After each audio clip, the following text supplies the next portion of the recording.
And we're live. Thank you. Hello, Karen. Hello. Hi, everyone. It's Small Business Chat. We're back after a little week's break. I'm feeling quite refreshed. Definitely, yeah. No. And um, the sun is shining, the skies are blue where I am anyway. Same here. So actually, summer cometh, and I think we're a little bit more happier about that. And heat wave on the way. So I'm also going to say you're looking quite. You got your t-shirt on there. Do you want to tell me? Like, I see a logo. What is the logo? Okay, so you can maybe see. Are you a pirate? Oh, sea shepherd. Yes, I was. Yes, I saw them. They were on the documentary, weren't they? For Seaspiracy.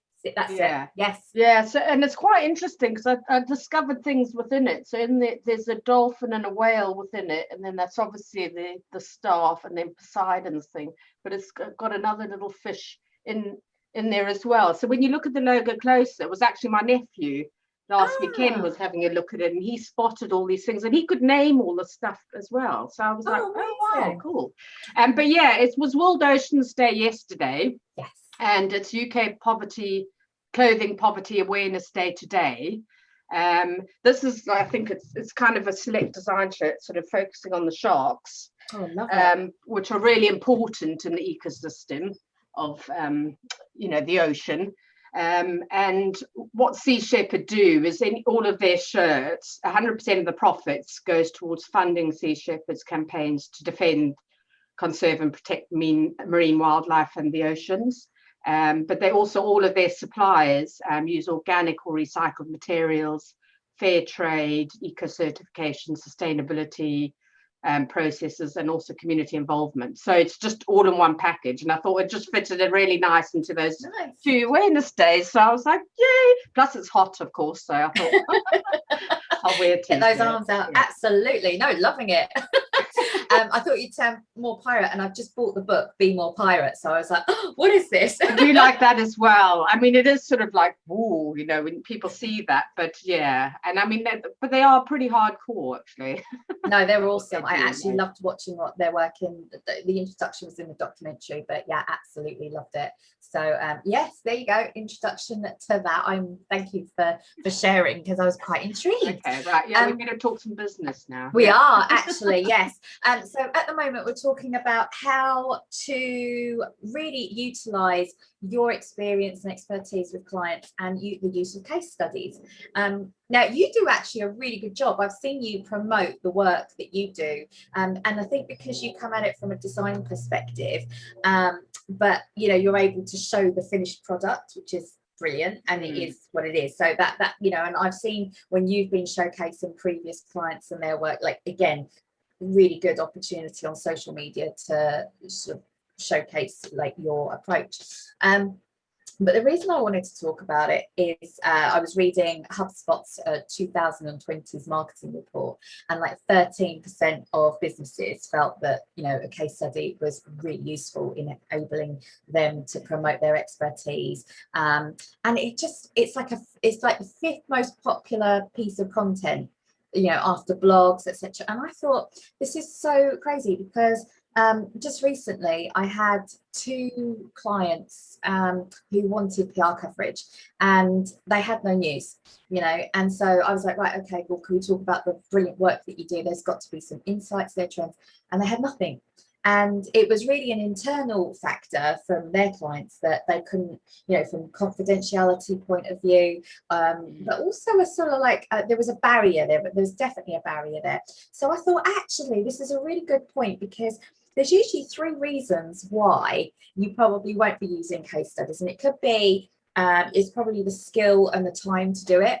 And probably you're so overwhelmed because you've got loads of case studies, like which ones to use, etc.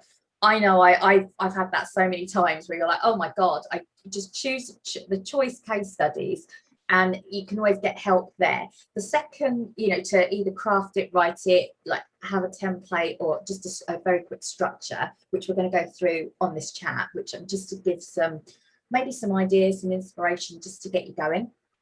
And then the final point was confidentiality, which again, a lot of people are not keen to showcase sort of like their details, or perhaps the fact that they had issues in the first place.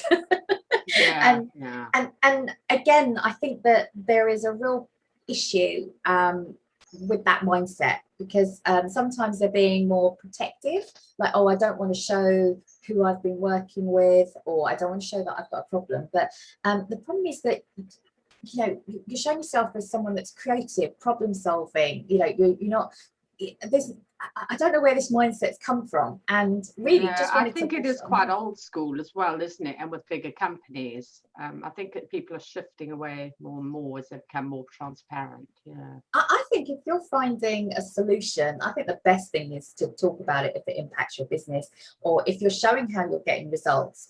Again, maybe they feel like their competitors might want to copy them, but you can't be copied. Like, you know, again, this goes back to the branding work. If you are a certain type of personality, you have a certain service or offering because that's been tailor-made based on your experience and your client's experience, you know, you've got a different set of values, you can't really be copied. And, you know, even still, you know, it's even your own personality that's going to come across there. There is a real difference. So definitely. And I think as well, it's sort of, you know, if someone does take that as, you know, flattery that someone is trying to copy you, because, you know, then you're doing it right. I suppose, yeah. And I mean, I suppose if they were like, right, we're going to chase after your business, then actually, you know, if it was on values, if you're doing such a good job, you know, and it was on values that are relevant and are valued for your clients, then again, the loyalty should be there in the first place. So again, there's a real difference, I feel, into the barriers of why you might not want to promote your case studies. And part of me might be, well, maybe if it's confidentiality, you fear the competitions. Is it coming from a place of fear, or actually can you really take this opportunity, show that you're innovative, show that you're problem solving, promote your success partners, really. And I think that's if you're the client. If you're like the supplier, like us, sometimes, we find it hard.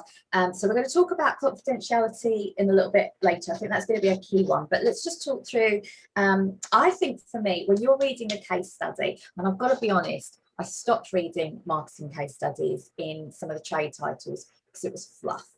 Absolute fluff. And I just thought, well, what did that actually do? Yes, you worked with so and so, and it was this brand, and you did this campaign, and it got X amount of, you know, like coverage, or, you know, you got X amount of tickets.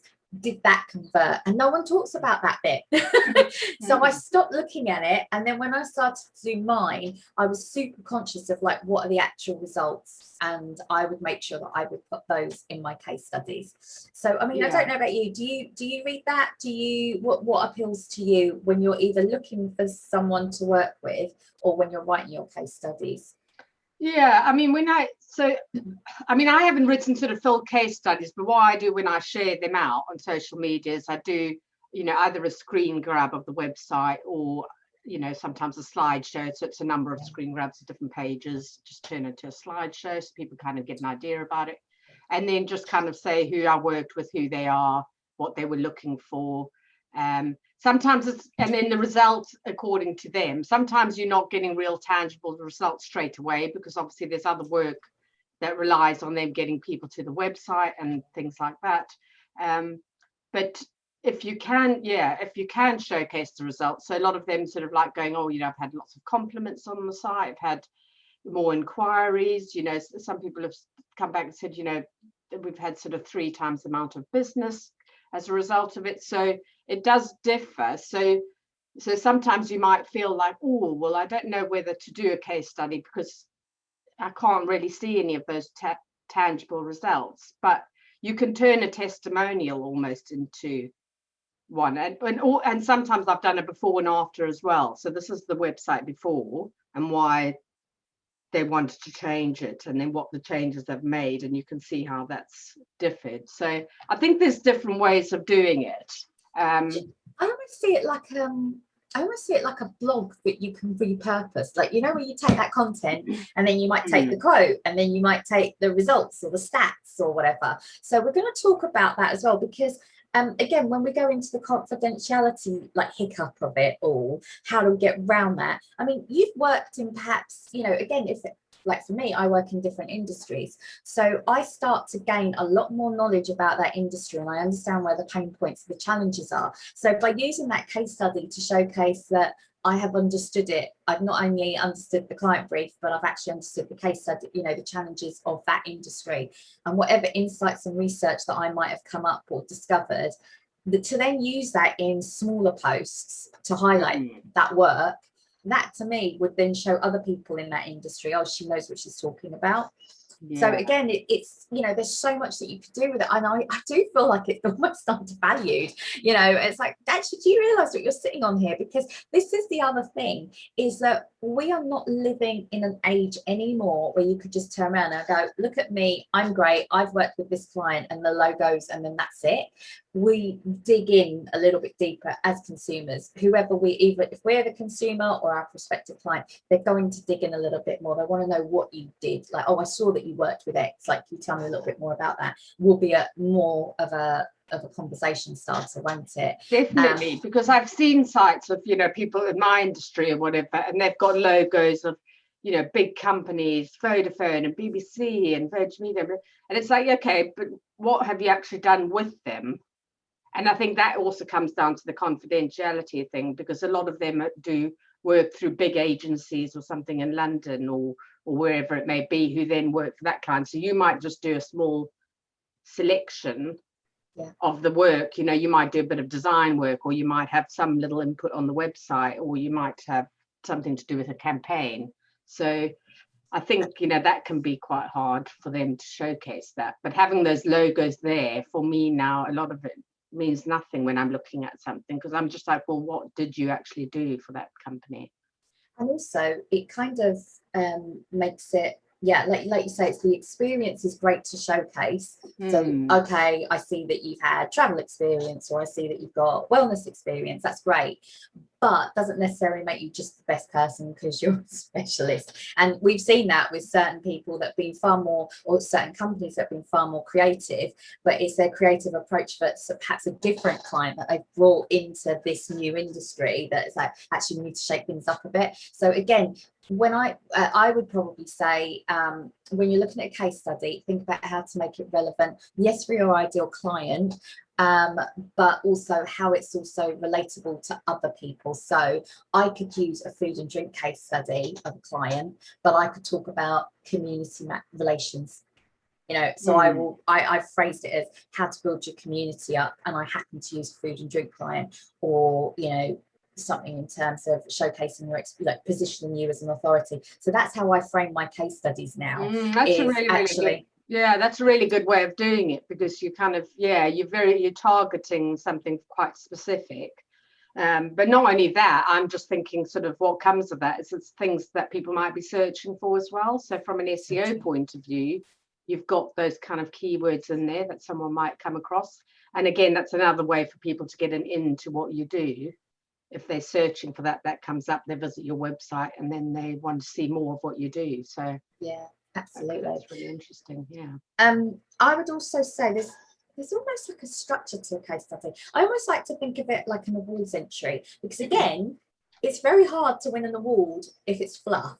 Like, you know, award entries, if you've ever done them, they want to know the results. They want to know actually what specifically did you do. So bear in mind, like, a case study can be between, I mean, I don't think I ever do anything more than like 200, 300, 500 words, like, unless it's a much more in-depth award entry, which requires so much more sort of evidence, you know, like the actual, I mean, mine fits on a PDF page. I put it in all of my creds. That's my use. We'll talk about use of case studies. Yeah, like a one-pager.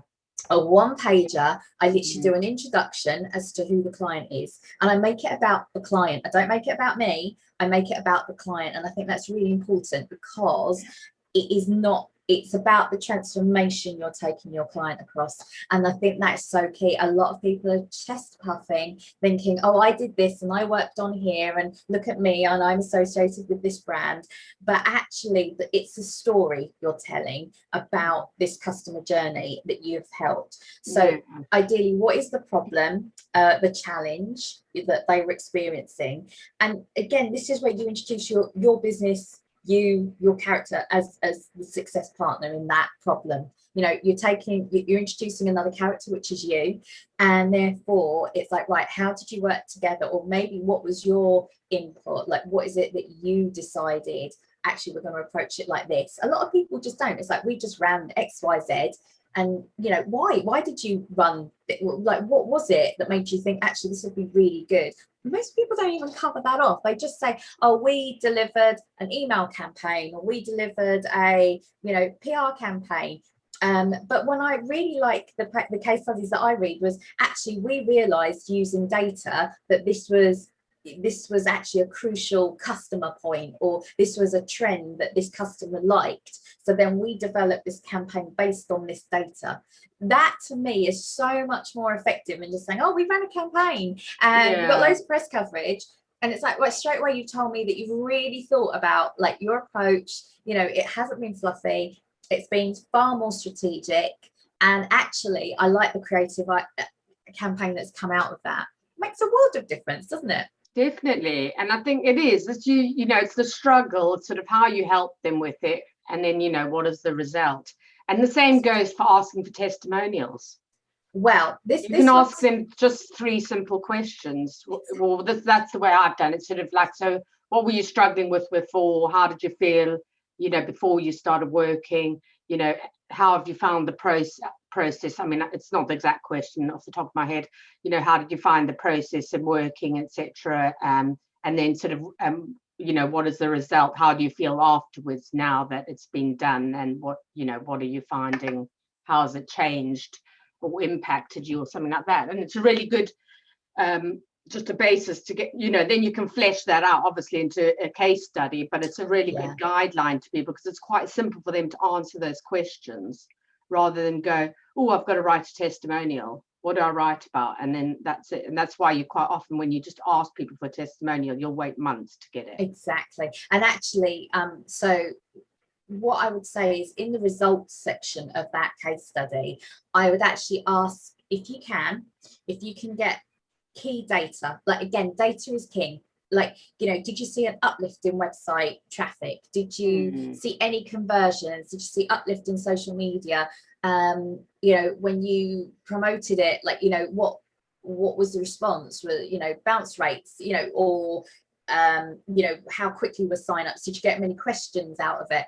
All that research, that there's data there you can put in. And if you don't want to be specific, you know, where media will turn around and ask for specific results. So that really makes it quite constricting as to whether or not you can then go on and really divulge that information. If you were to, there's a difference to say, I had a 20% uplift on the website, or I had a 50% uplift on the website. Again, it's a good to show that there's been progress. You might not want to say 100% what those figures are now, because you might feel like, oh, that's too much. But just to show that there has been a jump because of the work is a good way to signal it. And then exactly. And I think as well, in sort of, you know, the industries that we work on, I mean, people are a lot more transparent. And I think if you can also showcase that, I think people have this whole sort of scared thing about showing, you know, like, what is success, you know, or you know, oh, I only have 200 likes versus, you know, this person over here does what I do, has got 10,000 followers or something. Well, that it's totally irrelevant, because it could be down, you know, you could have more engagement than them or something like that. So, and I think by people sharing this kind of information, other people who are starting out or struggling with the same issue can go, oh my goodness, you know, I'm not the only one, or actually, I'm doing okay. You know, because a lot of them feel, well, actually, oh, I'm not doing good, because sometimes the only case studies out there are ones which are really shouting, you know, massive figures from the rooftops. So people just go, oh, well, I don't want to do that, because I just don't compare. I don't fit in that same ballpark. So also, success can be different for, you know, if I just turn around and I just want to go in my community and I've just got more engagement, and, you know, that might be different to, I want to make X amount, or I need to turn over X amount, you know, like, again, it's almost vanity, like, what's the vanity metrics that you're talking about? So again, just perhaps go through what your ideal client, like, what are the what's the key elements of that transformation that they're looking for? Did you meet it? Like, you know, what is it? For me, sometimes it's not been the amount of coverage, it's been how I've positioned a client in a year campaign that all of a sudden they've won awards and recognition from the industry that they would never have thought of. And that's because of all of the little pieces of coverage and the, you know, that people talking about them in a positive manner because they've communicated their brand, what they're trying to achieve. But the award is actually perhaps in 6 months, in 12 months, you know, they've got this award and recognised for the good work that they're doing within their industry. Again, it's all these different elements that you're like, wow, and so much you can talk about. Yeah, and you've put a good point there, because quite often you ask for a testimonial, or you know, I showcase something very soon after a website is done. Whereas actually sometimes you've got to give it that time, that 6 or 12 months, to start seeing the results and the benefits of that. So it might be worth, if you know, so the ones that I'm doing, yeah, really short, it's more like a portfolio work showcase thing. But yeah, it's something then, you know, I need to look at. So thank you, it's given me some ideas. Is go back to visit people that you that done work for 6 or 12 months ago or a bit more, and revisit it and say how's it progressed. Yeah, I've just done that. I've just reached out. Oh my God, I just sounded really American there. Just reached out. Sorry, guys. Even I don't like that. But I've just contacted some clients that I've been working on at the beginning of the year and late last year. And I just did a check-in. And just I just wanted to know, how is it going? Like, we had this plan and you were going off to do X, Y, Z. And, you know, what we've agreed. And just, you know, were there any challenges? Can I help you? Or what's been some positives? And literally somebody's come back to me and said, oh, I've done this, I've done that, and actually it's been so much clearer. And you know, again, I'm speaking very vaguely because I haven't asked her permission to talk about it just yet. But you know, when you just sit there and go, I'm really glad I put a note in the diary 6 months in, contact your clients and go, how's it going? You know, and again, get those tracks, get those figures, because again, if you're in marketing, or if you're in services, or you're using a marketing or services partner, to think that you're going to get instant results is just not going to happen. So again, you're going to have to, it might be that you've done an event and somebody will then tell you 3 months later, actually, so funny, I met this person at an event and didn't hear from them at all, and then it took 3 or 6 months later, and now we've got this great partnership or collaborate. It takes that long sometimes, unfortunately, but it's because you did that event that I now see clients that are working with maybe industry organizations, but it's because we've done that introduction. I was like, now I could add that into my case study, that from this event they got this position, little things like that. Yeah, and also I was going to say something as well, and by you showcasing them as well, I mean, that's obviously giving them more exposure again too, so they might be happy to do that, and the people reading it are going to go visit their website, which takes traffic to their website as well. So, you know, I think it's a win-win situation. I really do. So data and stats, how you've positioned yourself as the success partner, actually, absolutely. And like you said about the quotes, what was the, and I do exactly the same thing, a very short type form, and I go, how are you feeling before? You know, it's not just about the results. We'll talk about that if there are direct ones, but how were you feeling before? How was working with me? How did that make you feel? And then how did you feel afterwards? Like, what's the process of that? And you can glean that quote from there that's different to the stats and the data. The stats and data speak for themselves, but to have that additional endorsement of, actually, like, somebody was talking to me and we were talking about training, and she said, I really like the way that you train, because I feel so safe and comfortable. And I just thought, you know, in a world where we feel stupid because we don't know X, or we might have a different opinion, I was like, right, I need to work that into a different testimonial. And again, definitely, yeah, I get that a lot as well, because, you know, people really struggle with technology and they feel silly to ask questions. But it gives them confidence, doesn't it? Working with you to then go and do, like, I know I do stuff. I ask you a question and then I will then go and try and do something myself, because I feel more confident to tackle it, because I've got Karen as a success partner, as I would call her, you know, to make me do it, to get it done. And I think then when I ask, right, so you feel better, which is great, you saw the results, it gives them more confidence, and then they're going to continue the activity, which is my goal, to get you to do things, you know, a little bit more consistently. It's that emotional benefit, isn't it? So it's not just a functional benefit, it's that emotional transformation for them. I mean, so whether that's confidence, you know, whether it's, you know, feeling better because you're getting new work, and it's feeling, you know, proud of what you've achieved. You know, there's so many different emotions, you know, better work-life balance. If you know, if they were working with it's sort of a techie person or an admin person, it's given them some time back, you know. So there's so many different, the emotional benefits. Is not just, you know, oh, here's the hard data, like you were saying. It's, you know, it's, you've got both a mix of that, I think. And so let's be honest, if you're hacked off, if you're really pissed off with like everyone else that you've worked with in that industry, and you're like, oh my god, breath of fresh air, like emotion here is like, I'm not being funny, I'm sure I've met lots of people that come up to me and went, oh my god, like you're not like a normal PR, you know, and I'm sure they've said the same for you, and I'm sure they'll say the same thing for you. You're different. And because of, and sometimes I ask them, what's your previous experience with people in my industry, and what was the difference? And you know, people saying, look, you know, as a startup, knew that we needed fast results, and we also needed long-term planning, and you know, to be able to build the two together, stuff like that. You know, it's like these are nuggets that you need to use in your case studies. Definitely, like, because that's the questions that are going to be on people's minds. Can, you know, can she do this, or, you know, can that person do this? That's what is the approach? Really, really good point.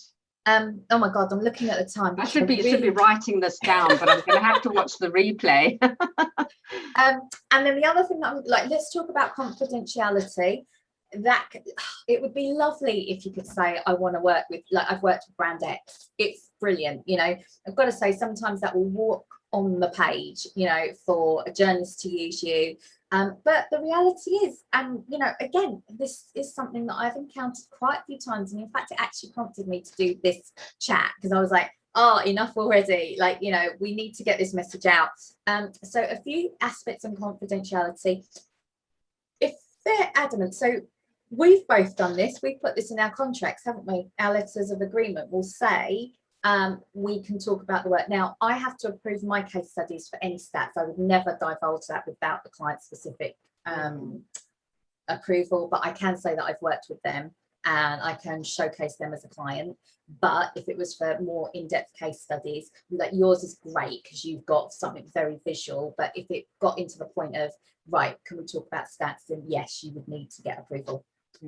I always make sure that I do that. I ask them at the beginning, like with working with them, to say, look, just to say that, you know, I could profile you in this way. Are you initially happy with that? So I say, look, can I share your details on social, which they don't mind. And so when you're talking about them, they're seeing that success partnership, but then also I showcase results on social, and also I want to talk about, so I'm practically doing it in stages anyway. But what I would say is, yeah, afterwards, the same with what you said, I always do feedback straight away after I finish the project, to ask those questions and to get some results. And then I'll always do a check-in, so that I've got almost a system as, right, okay, what is it that I can talk about if I think it's going to be a good case study. I do not write everything up. There's not every case study that I will write up. I go back to my themes as to, like, what are the key elements that working with me that I really want to promote? How can I talk about that? How can I, you know, how can I position that case study as under one of those themes, so it is relatable but also transferable? That's really good. I can see I'm going to have another session with you to work out some themes for me. There you go. And then also, so if you cannot talk about the client and they say absolutely not, I would use the opportunity of all your key learnings in an industry to talk about what you have learned and what solutions that you could recommend or promote yourself with. And you could say, I've actually worked with somebody, a leading expert in X industry, and we managed to get X amount of results, but not details, but just show them the uplift, or actually showed that we worked with them to drive visitors to the website or launch their offer. You know, again, you don't have to talk exact figures. You could talk about 20% uplift or 30%, 50% uplift, or smashed it out the park, sold out, you know, sold out event, whatever it may be. But there are stats that you can think about. But if you're talking about an industry that is key for you and you understand what those challenges are, then, you know, it could be as simple as, you know, how do I get somebody that is having trouble with consistency or trouble actually doing the work? What is it that I do to help them guide them along that process? So everyone knows that they should be doing case studies. Everyone knows it. Things get in the way. You're not a bad person. There are bigger things to worry about in life. I get it. But equally, when you look at the stats from B2B marketing reports as to how important the decision-making process is to see that proof, that social proof, that testimonial, why wouldn't we prioritize this as part of our marketing? So yeah, I think so confidentiality, there are ways around it that you can get away around it. Again, you can just talk about brand X. Sometimes that happens, you know, we have to be a bit vague. You see in books or in magazines, you'll see, you know, names have been changed for confidentiality. I think as long as it's sort of like you say X, Y, Z, but it's like you say in what industry, what, you know, make that as targeted as possible. Yeah, so people can but what was the problem? What was the actual problem? I'm just also going to remember to say where to use your case studies. This is going to be a key one, because again, you know, sometimes I put mine as part of my new business pitch. So I always showcase my clients, but this is why I have a discovery call, because I want to know before I just put it out there, I want to make sure that I'm giving you the right information based on what your requirements are. Otherwise, I'm just sending you more information you don't need.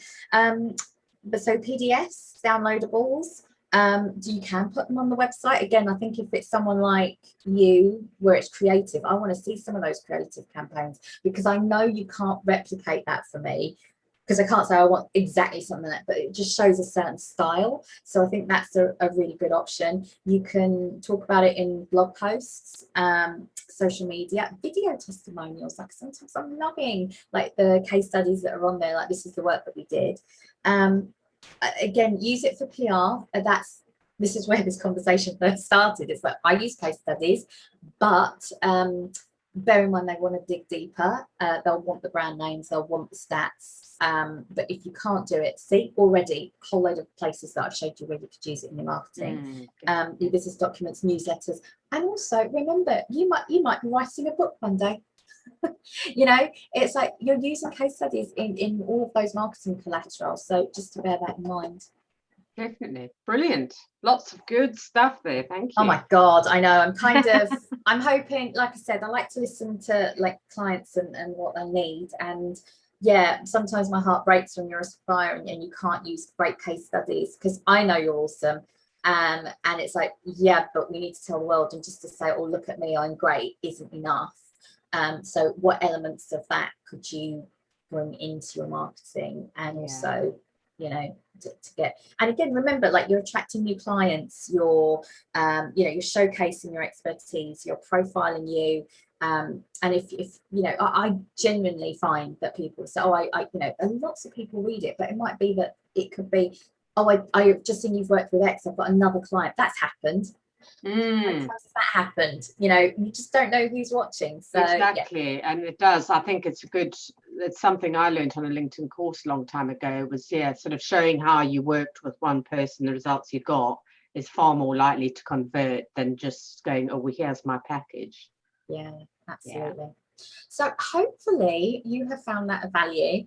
But yeah, let us know in the comments if you have any questions. We're trying a new system in terms of recording. So if you have any questions, I believe it now creates an event, but I think it should also post to the pages as well. So I think it does both. Okay, so yeah, we'll share the video if there's any hiccups, because I've just seen somebody can't find us. So yes, we're trying something new. We'll go. Well, we're not trying a new. This is just what Facebook does. Facebook's changed. Yes, of course. Yeah, it just came up as create an event rather than scheduled. So yeah, good. All right then, thank you so much for joining us. Again, after any questions, happy to help, and have a good rest of the week and enjoy the sunshine. Thanks, Karen. See you next week.